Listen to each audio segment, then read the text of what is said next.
सरस्वती माई के अभिनंदन अभिनंदन करब अभिनंदन अभिनंदन करब।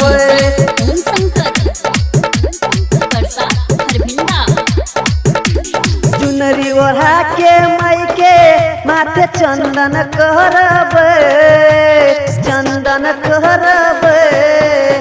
चुनरी ओढ़ा के माई के माथे चंदन करब।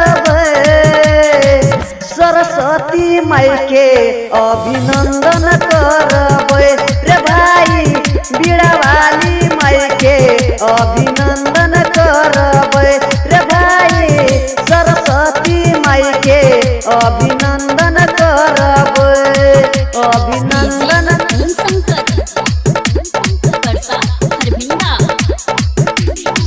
की कोई माई के बात रे भाई विद्या के देवी होई सरस्वती माई सरस्वती माई।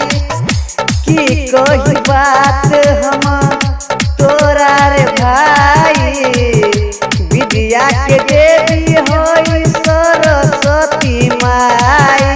सुनरी ओढ़ा के माई के माथे चंदन करब सरस्वती माई के अभिनंदन करब रे भाई रे बीड़ा वाली माई के अभिनंदन करब रे भाई बीना वाली माई के अभिनंदन करब अभिनंदन करब अभिनंदन अभिनंदन करब।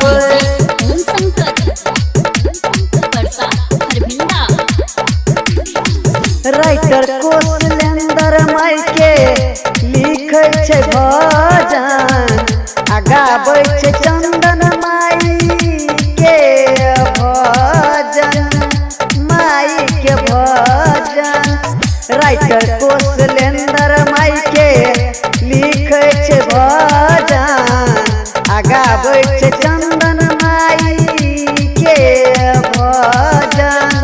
दिया देवी माई के अब ध्यान धरबै रे चुनरी ओढ़ा के माथे चंदन करबै रे भाई सरस्वती माई के अभिनंदन करब रे भाई बीना वाली माई के अभिनंदन करब।